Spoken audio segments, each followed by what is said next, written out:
el cual fui creado, por el propósito por el cual nací. Dios, gracias por llamarnos. No hay mejor lugar que estar en los propósitos de Dios. No hay mejor lugar que estar en tu presencia. No hay mejor lugar que estar, Dios, direccionado por ti. Dios, no queremos estar donde tú nos has llamado. Queremos estar en el lugar, Dios mío, donde tú quieres que estemos. Tu palabra se cumplirá en nosotros. Gracias, Jesús. Gracias, Dios, porque eres bueno. Papá, bendice tu palabra. Queremos que tu palabra sea en nosotros, Dios mío. Que tu palabra se haga viva en nosotros. Que tu palabra, Dios mío, germine en esta tierra, Dios, que somos nosotros. Queremos, Dios mío, no solamente crecer en número, sino que también crecer en lo personal. Tener un encuentro contigo, Señor, que marque un antes y un después en nuestras vidas. Que marque un antes y un después. Queremos tener un encuentro contigo, Señor, en donde tú seas primero, Dios mío. Porque tu palabra dice que si nosotros te ponemos a ti primero, lo demás se va a ir añadiendo solito. No hay que hacer esfuerzos humanos, lo demás se va a ir dando. Pero tu presencia primero, Dios, pon hambre en nosotros. Pon hambre en nosotros, Señor, que haya un avivamiento personal primeramente antes de un avivamiento colectivo, Señor. Gracias te damos. Bendice tu palabra en el nombre de Jesús. Amén. ¿Pueden tomar asiento? Vamos a leer 2 capítulos. Está en Romanos. ¿Cuántos han leído Romanos alguna vez? Romanos es un libro maravilloso, escrita por el apóstol Pablo, y probablemente la epístola, la carta hacia los romanos, es la carta que tiene mayor contenido teológico del Nuevo Testamento. Quiere decir que tiene una gran cantidad de verdades fundamentales acerca de nuestra fe. A eso nos referimos con profundidad teológica. Tiene realidades profundas. Y es por eso que nosotros hoy vamos a leer Romanos capítulo 5, porque hay algo que el Señor ha puesto en mi corazón y me gustaría compartirlo con ustedes. Vamos a leer solo 2 versículos. Romanos capítulo 5, del 1 y 2. 1 y 2 vamos a leer. Yo también lo voy a buscar. Si pueden ponerlo en NTV. Hoy lo vamos a leer en 2 versiones. Así que si desde allá atrás me pueden ayudar para que lo podamos leer en 2 versiones. No sé si Martina lo puedes leer, poner Reina Valera primero. Reina Valera. Romanos. Y si usted lo encontró, me dice amén. Y yo voy a entender de que usted lo encontró. Vamos a leerlo en Reina Valera primero. Y dice así en el nombre del Señor. Justificados pues por la fe, tenemos paz para con Dios por medio de nuestro Señor Jesucristo. Por quien también tenemos entrada por la fe a esta gracia en la cual estamos firmes y nos gloriamos en la esperanza de la gloria de Dios. Y no solo esto, sino que también... hasta ahí nomás. Hasta ahí nomás. Ahora, vamos a ver otra versión, a ver si las pueden poner en NTV. Vamos a leer nuevamente los 2 primeros versículos de Romanos. Y dice así: por lo tanto, ya que fuimos hechos justos a los ojos de Dios, por medio de la fe, tenemos paz con Dios gracias a lo que Jesucristo nuestro Señor hizo por nosotros. Debido a nuestra fe, Cristo nos hizo entrar en este lugar de privilegio inmerecido, en el cual ahora permanecemos y esperamos con confianza y alegría participar de la gloria de Dios. Y esperamos con confianza y alegría participar de la gloria de Dios. Y participar con esperanza la gloria de Dios, dicen otras versiones. Y este tiene como título la esperanza no avergüenza. La esperanza no avergüenza. Y fíjense que quiero que podamos leer dos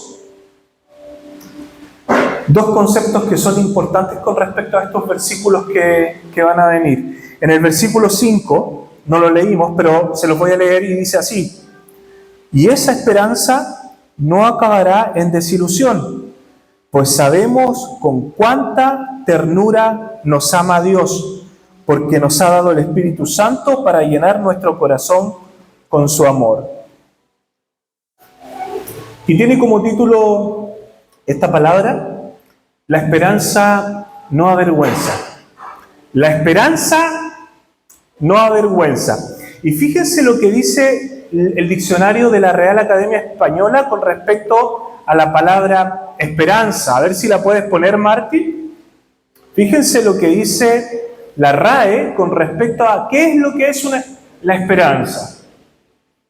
Fíjense. Y esperanza es el estado de ánimo que surge cuando se presenta como alcanzable lo que se desea. Estado de ánimo que surge cuando se presenta como alcanzable lo que se desea. Y quiero contarles algo. Nosotros con Lili, cuando éramos novios, cuando estábamos pololeando, una de las cosas que hablábamos, lo recuerdo muy bien, una de las cosas que hablábamos y concordábamos y estábamos en pleno acuerdo, y era un deseo que había en nuestro corazón, es tener una familia numerosa, es tener muchos hijos. Desde antes que nacieran Martina, Elías, Emilia e Isabela, nosotros ya teníamos ese deseo de poder tener una familia numerosa, por varios motivos. Pero era un sueño que nosotros teníamos, era un sueño, pero no sabíamos si ese sueño se iba a hacer realidad, porque había que ver qué decía el tiempo y qué decía Dios con respecto a este sueño que nosotros teníamos. Y ahora vemos que lo que para nosotros era un sueño se hizo alcanzable. Para lo que nosotros deseábamos, eso pudo ser alcanzable. Y bueno, mucho más felices estamos nosotros de que, aparte de que este sueño que nosotros teníamos se pudo cumplir, mucho más felices nos pone a nosotros de que Martina, Elías, Emilia e Isabela amen venir acá, a este lugar, amen venir a Iglesia Hogar, les guste, no les es incómodo venir, desean venir a este lugar. Mucho más contentos nos pone que ellos quieran venir y que no sea una complicación poder venir. Entonces, cuando nosotros pololeamos con Lili, era una espera. No, yo lo apagué sin querer. Cuando nosotros pololeábamos con Lili, era solamente una esperanza, pero a medida que fue pasando el tiempo, esta esperanza, como dice el concepto, se hizo alcanzable. Se hizo alcanzable, porque a veces pasa que uno tiene el sueño de tener hijos y a veces por ese motivo uno de los dos no puede tenerlo. Tiene complicaciones para poder tener hijos, o pasan cosas, uno nunca sabe, ¿no? Entonces, lo que deseamos se hizo alcanzable. Yo no sé no sé si a usted alguna vez le ha pasado de que usted desea algo Y ese deseo que estuvo en su corazón se hizo alcanzable. No sé a cuántos le ha pasado. Tal vez un trabajo específico, tal vez el hecho de ser mamá, tal vez tener buenos amigos, tal vez poder entrar a la universidad. Cuando tú entraste a la universidad y tú dijiste, esto que yo deseaba en mi corazón se pudo realizar de verdad. Este sueño que yo tenía se hizo alcanzable, lo pude alcanzar. A mí me pasó cuando entré por primera vez a la universidad. Por parte de papá, ninguna familia, ninguno de mis primos había podido entrar a la universidad por temas económicos. Entonces mi papá estaba tan feliz, yo le veía la cara de mi papá de feliz cuando me fue a dejar el primer día a la universidad y lo veía más feliz a él que a mí. Entonces era una expectativa que tal vez tenía sobre sus hijos y ese deseo de él, de que alguno de sus hijos entrara a estudiar en la universidad, se hizo alcanzable. Entonces muchas veces lo que deseamos se hace alcanzable. Y eso es la esperanza. Eso significa esperanza. Que lo que deseamos se puede alcanzar. ¿Y saben qué? Hay cosas que nosotros deseamos y que son intrínsecas en el ser humano. Son cosas que deseamos, pero muchas veces no lo decimos, pero son propias del ser humano. Son innatas, vienen con nosotros. Hay cosas que nosotros deseamos, pero no se las andamos contando a todo el mundo. Y en lo profundo de nuestro ser, nosotros deseamos y necesitamos ser amados. Nosotros deseamos y necesitamos ser aceptados. Miren, fíjense cómo somos. Necesitamos ser aceptados. Es decir, nosotros necesitamos amigos que nos acepten. Nosotros necesitamos familia en donde nos podamos sentir aceptados. Fíjense que otra de las cosas que nosotros deseamos y necesitamos ser como seres humanos es tener identidad. Ser amados, ser aceptados y tener identidad. Y fíjense que este sueño de ser aceptados, ser amados y tener identidad, Dios lo hace posible. Dios lo hace posible para nosotros. ¿Saben por qué? Porque nosotros somos totalmente aceptados por Dios. Nosotros somos totalmente amados incondicionalmente por Dios. Y nosotros tenemos identidad de hijo. Fíjense que una de las cosas potentes de ser hijos de Dios, de ser cristianos, es que nosotros se va desarrollando en nosotros una identidad. Una identidad que tal vez teníamos identidad, pero tal vez en otras cosas, en posiciones, en estatus, tal vez, o en otras personas incluso, ¿no? Pero Dios va a suplir una identidad de hijo, una identidad ya no de huérfanos, sino que de hijos. Además de eso, Dios nos va a dar otras cosas como dirección, propósito, salvación y eternidad. Entonces yo me pregunto, ¿por qué el Evangelio de Jesús produce en nosotros tanta esperanza? O mejor dicho, ¿por qué el Evangelio de Jesús debería producir en nosotros tanta esperanza? Debería producir en las personas, en nosotros, tanta esperanza, eso que nosotros deseamos y que por fin se hace alcanzable. Si usted ha conocido a Jesús y esto todavía no le produce esperanza, entonces debemos preocuparnos, ¿no?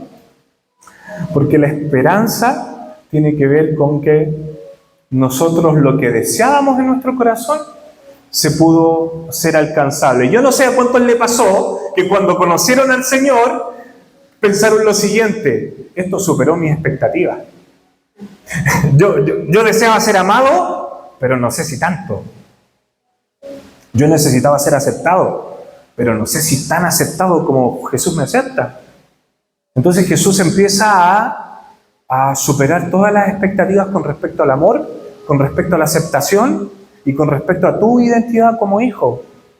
Fíjense qué importante. Otro día vamos a hablar con respecto al tema de la identidad, pero hay muchas personas en las comunidades de fe que todavía tienen identidad de huérfanos.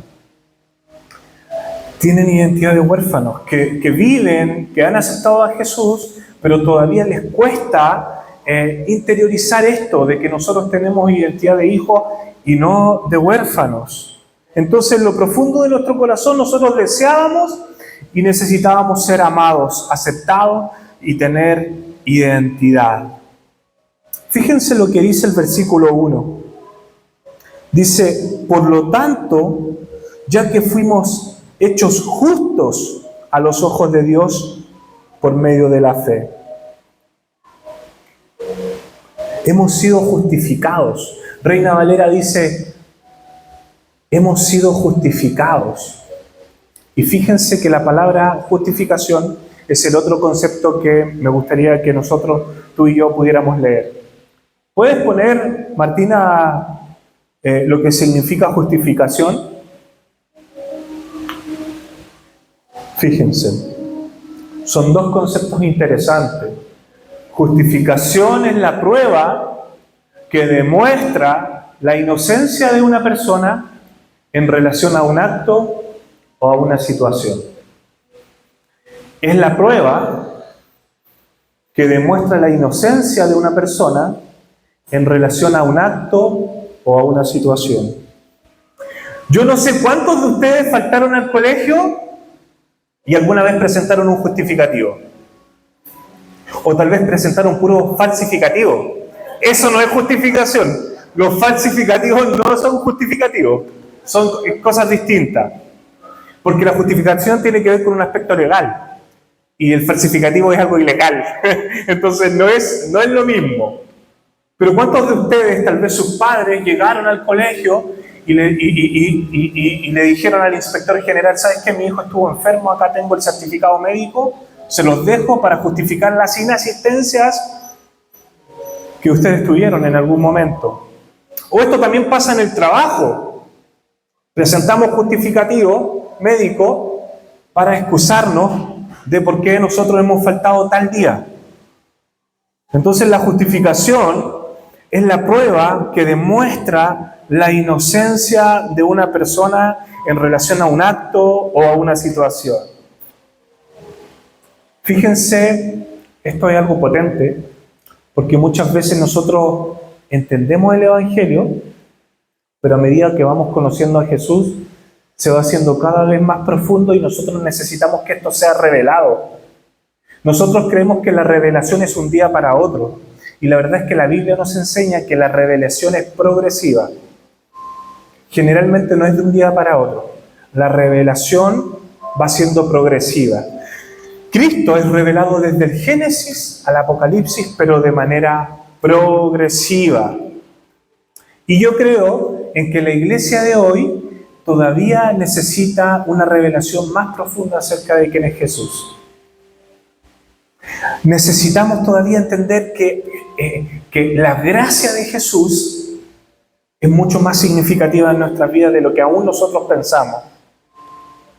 Cuando nosotros entendemos que la gracia es suficiente para nosotros, te dan ganas de tirarte de guata a darle gracias a Jesús y estar postrado en el suelo un par de tiempos y agradecerle de por qué tanto amor hacia mí cuando yo no lo merecía.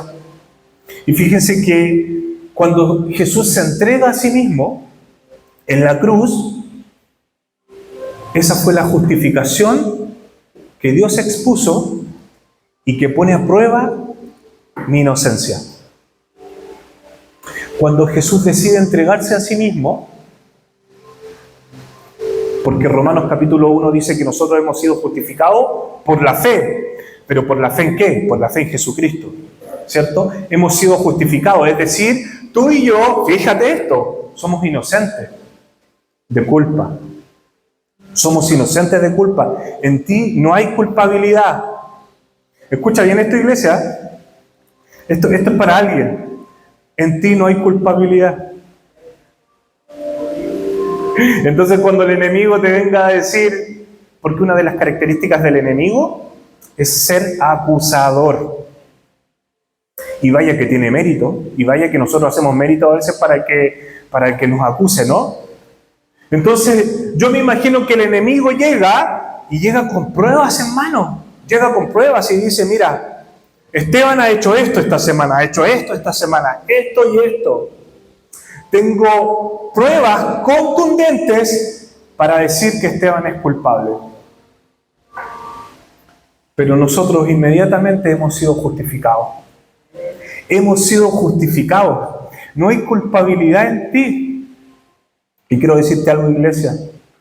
No vivas como un culpable. No vivas como un culpable. No vivas recriminándote los pecados pasados. No vivas recriminándote los pecados que ya cometiste. No vivas, iglesia, como si Dios ya no te hubiera perdonado los pecados. Entonces, al entregarse Jesús a sí mismo como sacrificio en la cruz, ese hecho contundente hizo de que nosotros nos presentáramos inocentes delante de Dios. Inocentes delante de Dios. Yo me imagino que muchas personas saben que en el Antiguo Testamento nadie podía estar en la presencia del Señor excepto el sumo sacerdote. Ya se sabe esa historia, pero la voy a resumir. El sumo sacerdote una vez al año podía entrar al tabernáculo. Una vez al año podía, ya sea en el tabernáculo, cuando estuvieron en el desierto, o en el templo. Y solo una persona podía entrar al lugar santísimo. Y dentro del lugar santísimo estaba una cosa que se llamaba el arca del pacto, y es donde habitaba la presencia de Dios. Y solamente una persona podía estar una vez al año y cumpliendo ciertos requisitos de purificación para poder estar enfrente de la presencia de Dios. Entonces, todas las demás personas, solo lo que recibían de parte de Dios es lo que fueron recibiendo del sumo sacerdote. Y nosotros, tú y yo, hoy hemos sido justificados para que tú y yo fuéramos declarados inocentes. Fíjense qué potente. Y yo sé que esto es para un mensaje evangelístico para alguien que no conoce a Jesús. Yo sé que este es un mensaje para alguien que no conoce a Jesús. Tú me vas a decir, Esteban, esto es para alguien que no conoce a Jesús. Nosotros esto ya lo sabemos. Nosotros ya entendemos que hemos sido justificados por la fe por medio de Jesucristo. Pero déjenme decirle algo.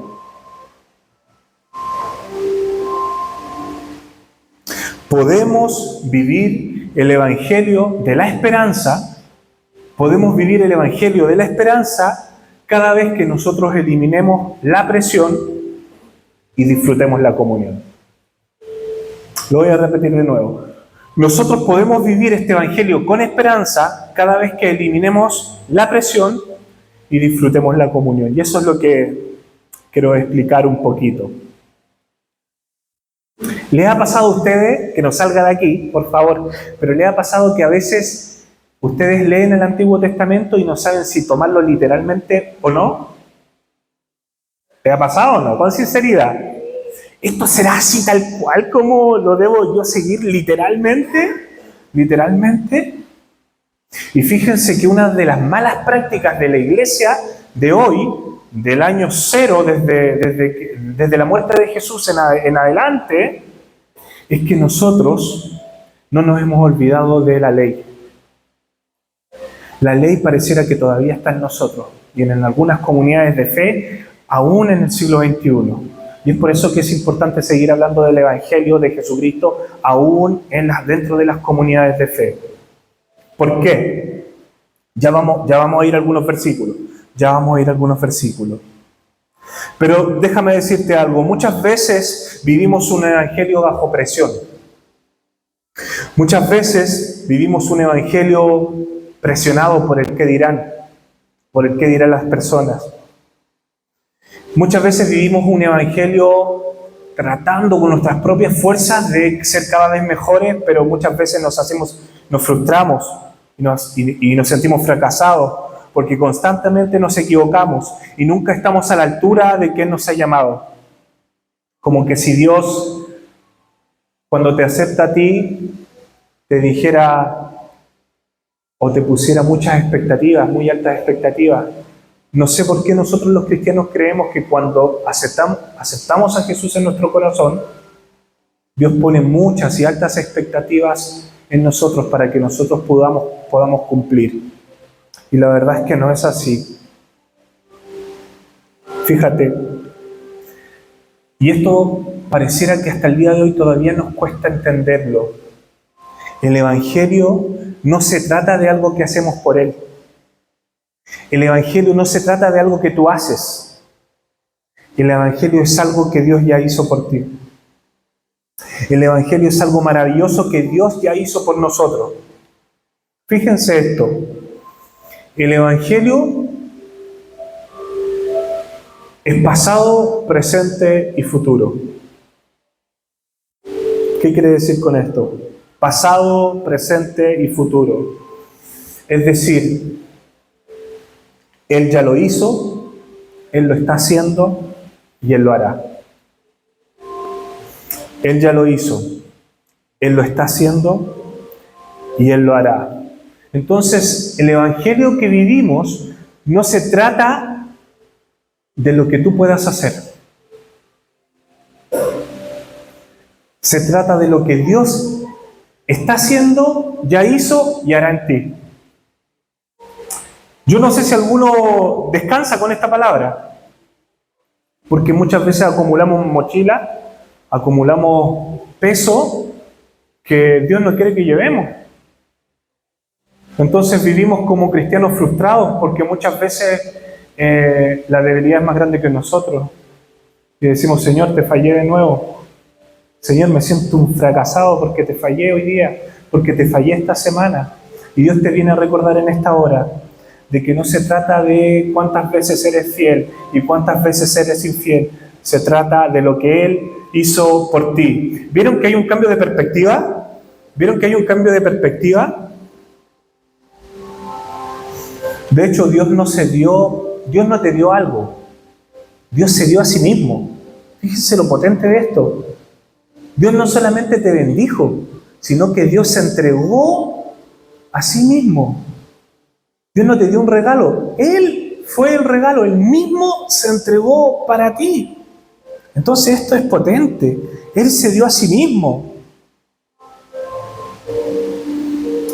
La historia de la vida probablemente no se trata de tu historia fundamentalmente, sino de que Dios te invita a sacarte de tu propia historia y te pone en la historia de Él. Fíjense que Él te pone en su historia para que tú seas protagonista de la historia de Dios en la humanidad. Entonces, es maravilloso esto, ¿no? Dios te invita a que los sueños de Dios que se van a cumplir sí o sí, tú seas parte de ellos. Tú seas parte de esa historia. Tú seas parte de la historia de Dios. Entonces nosotros entendemos, una vez que Dios nos saca de nuestra realidad y pone en la realidad de Dios y nos pone en su realidad, en su historia, nosotros entendemos que los sueños que Dios tiene son más grandes que mis sueños, que sus pensamientos son más grandes que mis pensamientos y que las aventuras que vivimos en Dios aún son mayores de las que podemos vivir por nosotros solos, por sí solos. Fíjense lo que dice Deuteronomio 29:9. A ver si lo puedes poner. Deuteronomio 29:9. O si no, lo leo yo.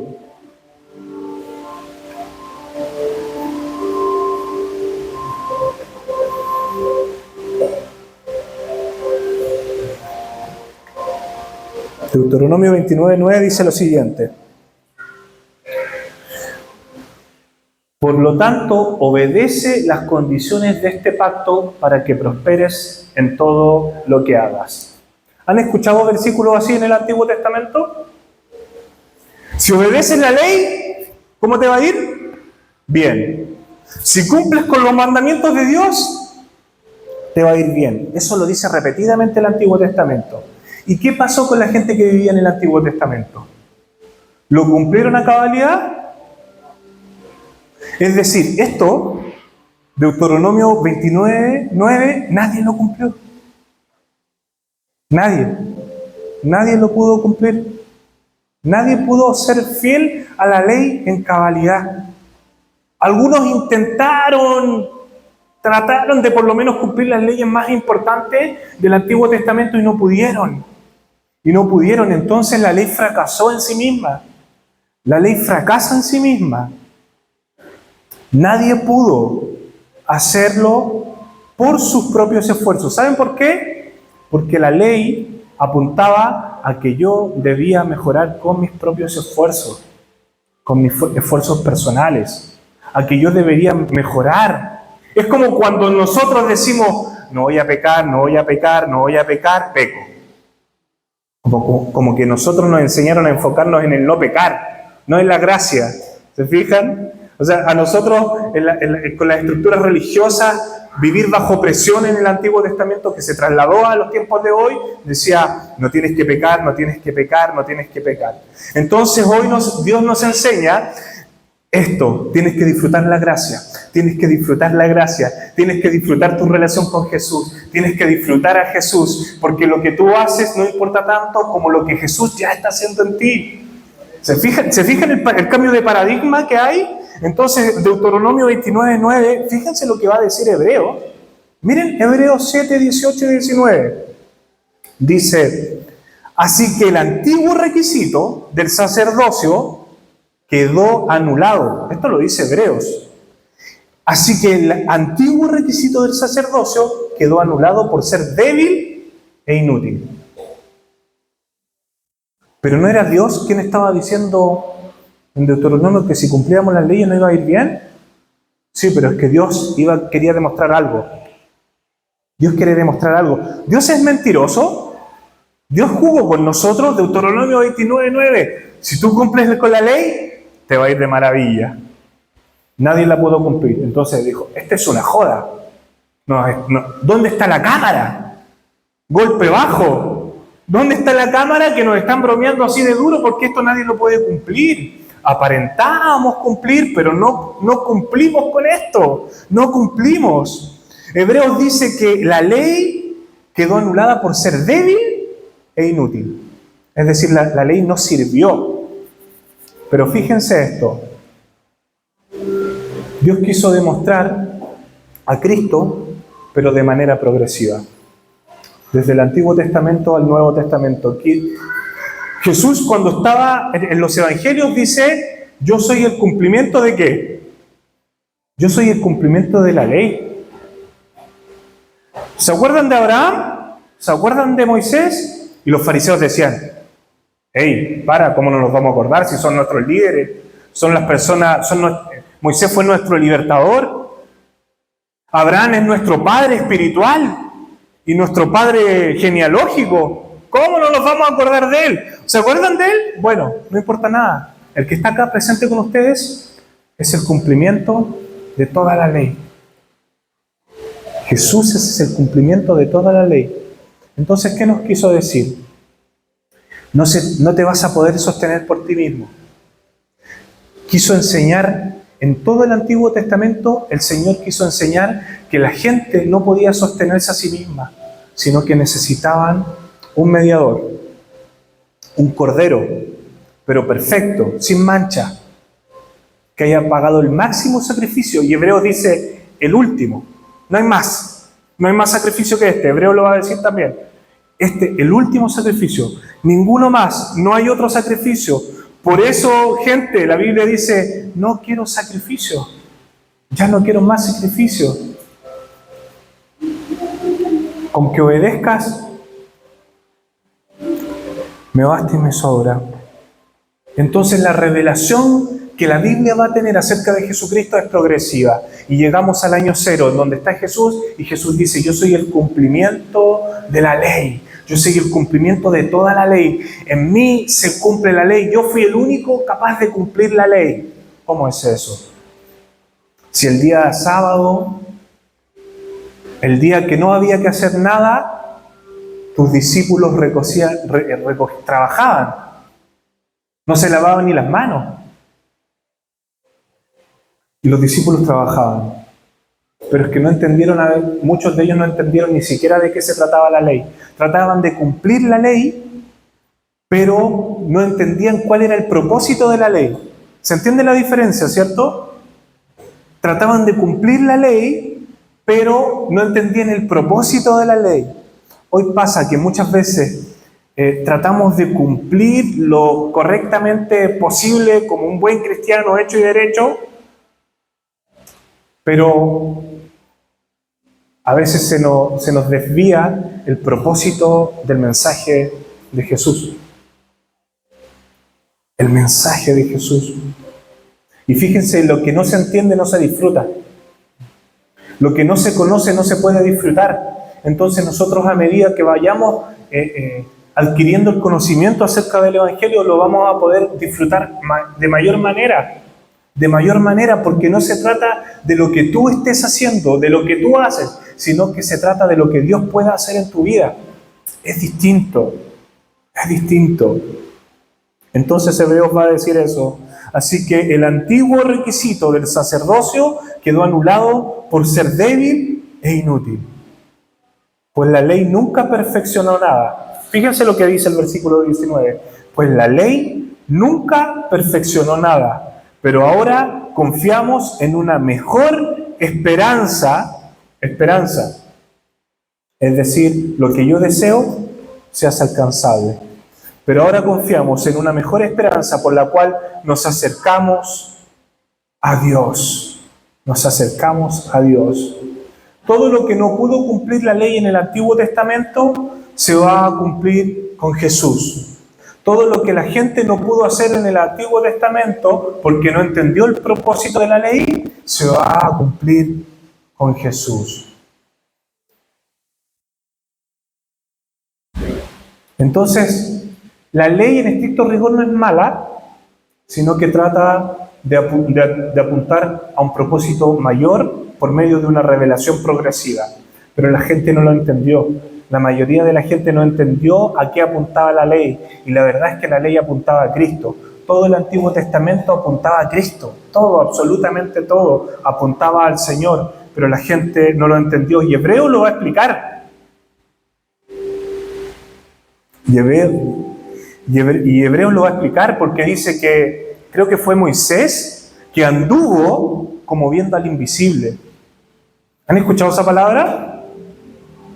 Que Abraham caminó y creyó en fe. Y Dios le dijo, mira esta descendencia, así será tu descendencia. Mira, como las estrellas será tu descendencia. Y Abraham, dice el Nuevo Testamento, caminó como viendo al invisible. ¿Saben lo que se traduce en eso?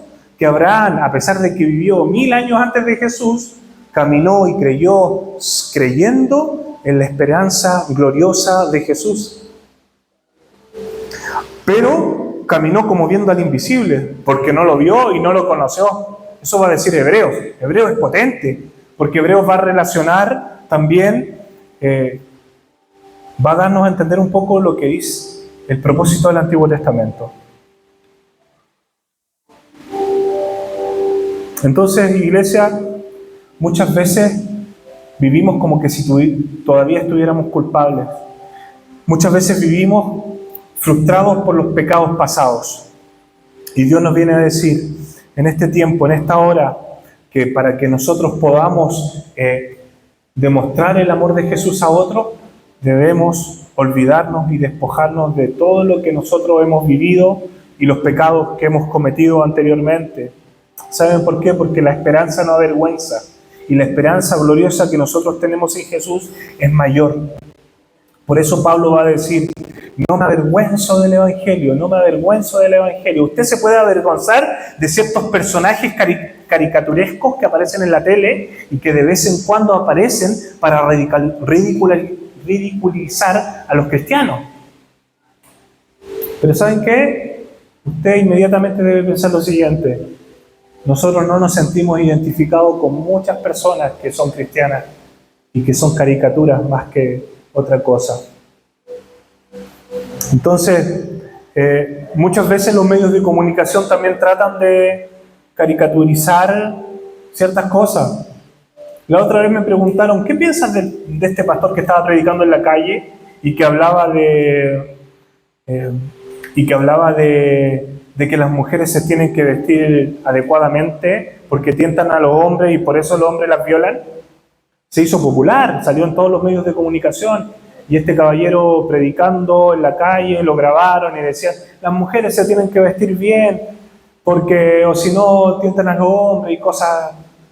¿Qué piensas de eso? No estoy de acuerdo con él, no estoy de acuerdo. Pero déjame decirte que hay muchos pastores que hacen una obra maravillosa en las cárceles y nunca sale en la tele. Hay una reinserción en las personas que están privadas de libertad gracias a pastores que trabajan en el anonimato y que trabajan de manera silenciosa todos los días, de su casa a las cárceles, de las cárceles a su casa, todos los días. Y eso no sale en la tele. Entonces, por ahí entiendo lo que dice el apóstol Pablo, no me avergüenzo del Evangelio, porque es poder de Dios. Poder. El significado de poder es dunamis. Cuando dice Pablo dice, no me avergüenzo del Evangelio porque es dunamis, es poder de Dios. Y saben que el poder genera, ese poder genera una transformación. Eso es dunamis. Dunamis es una explosión. Dunamis es explosión, pero no una explosión que destruye, porque muchas explosiones destruyen, sino que una explosión que nace del corazón, explota nuestro corazón al entender el gran amor de Cristo Jesús hacia nosotros, de entender que Jesús es escandalosamente maravilloso. Por eso Bonhoeffer, un alemán que fue muerto por los nazis, un pastor alemán, no un perro, un pastor alemán en el periodo nazi, dijo que la gracia de Jesús es tremendamente escandalosa, porque personas que tú crees que no son aptas para el Evangelio, son aptas. Porque personas que tú dices, no, esta persona no se merece nada, solamente se merece la muerte. A propósito de hoy, que se está debatiendo sobre el tema de la pena de muerte en Chile. No sé cuántos lo escucharon. Debe haber pena o no de muerte en Chile. ¿Y por qué se ha generado este debate? Porque nosotros creemos que hay personas que realmente merecen la muerte, pero la muerte física. Y la gracia de Jesús es tan escandalosa, como lo dice Bonhoeffer, me encanta como lo dice él. Bonhoeffer dice, la gracia de Jesús es tan escandalosa que de repente tú te vas a encontrar un día con Dios y tú vas a decir, ¡qué sorpresa, Jesús! Pensé que Él no se lo merecía. Y eso que Él iba a la iglesia católica. Y eso que este se la rebandaba. A este lo conozco. Y anda por acá. Se la rebandaba. ¿Cómo lo hizo? Es que no entendemos el Evangelio entonces.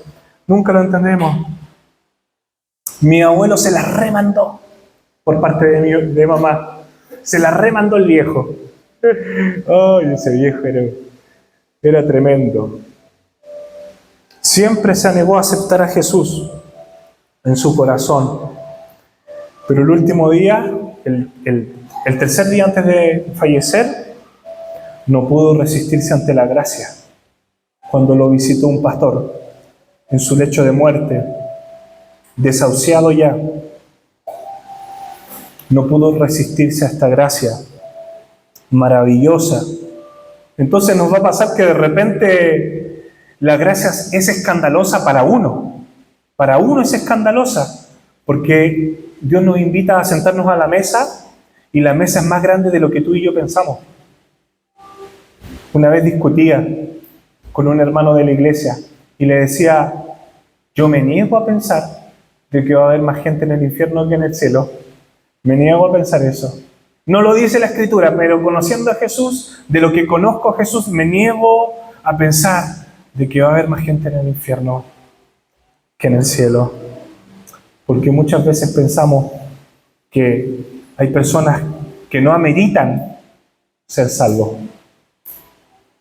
Y vuelvo a decir, no se trata de méritos, no es meritocracia. La ley era de meritocracia. El mensaje de Jesús No era por medio de méritos, no era por medio de méritos. Entonces quiero decirte lo último, y con esto ya voy terminando. Solo recordarte que el Evangelio de Jesús, este regalo que tú y yo disfrutamos, y que yo sé que tú quieres que otros sepan, porque es algo maravilloso, no se trata de algo que nosotros podamos hacer. Se trata de algo que Dios está haciendo, va a hacer y va a seguir haciendo. No se trata de ti, se trata de lo que Jesús va a hacer en ti. No se trata de lo que Dios ya hizo, sino que también se trata de lo que Dios hará y está haciendo. No se trata de recibir bendiciones de parte de Dios o de parte de cualquiera, sino que se trata de entender de que la mayor bendición es que Jesús se entregó a sí mismo. Él se dio a sí mismo. Dios está aquí no para condenarte, sino para justificarte. Dios está aquí no para condenarte, sino para justificarte. Es decir, Dios muestra una prueba que demuestra tu inocencia. Eres inocente en el nombre de Jesús. Eres inocente por medio de la fe en Cristo Jesús. Entonces Dios vino aquí para justificarte, para presentar las heridas delante del acusador. Entonces cuando tengas una semana mala, viste de esas semanas que tú dices, esta semana prefiero olvidarla. Porque si hay pecadores, yo tengo un magíster en pecado. Porque si ellos son pecadores, wow, yo soy creativo para pecar.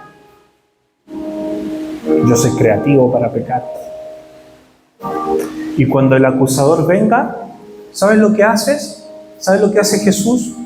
Jesús comienza a mostrar las heridas. Jesús comienza a mostrar las heridas. Jesús comienza a mostrarle la corona de espinas al enemigo. Yo me lo imagino así, a Jesús mostrándole las heridas. Mira mis pies, mira mis manos, mira mi cuerpo, que por ustedes fue partido. Los que están acá son inocentes, no tienes nada de qué acusarlos. Los que están acá, los que han entregado su vida a mí, los que han dicho, Señor, yo quiero que tú seas mi Señor y Salvador, ellos han sido justificados. Ellos han sido justificados. Gracias, Señor. ¿Les parece si nos tomamos un tiempo para alabar al Señor y para orar? Te quiero dejar estas preguntas. ¿Hasta cuándo te vas a resistir al amor que Cristo Jesús tiene por ti? ¿Hasta cuándo te vas a resistir a este amor que echa fuera todo temor? ¿Cuándo será el momento en que te decidirás por Él? ¿Cuándo vas a responder al llamado que Dios está haciendo para ti? ¿Cuántas veces Dios tienes que llamarte para que tú lo puedas oír y acudir al llamado? ¿Cuándo vas a abrazar las promesas de Dios para tu vida? No las promesas de condenación, sino que las promesas de esperanza. Esas que cuando hay nosotros en algo que deseamos, se hace alcanzable. Porque la condenación es futura, es para el final, no es para ahora. La esperanza es para ahora.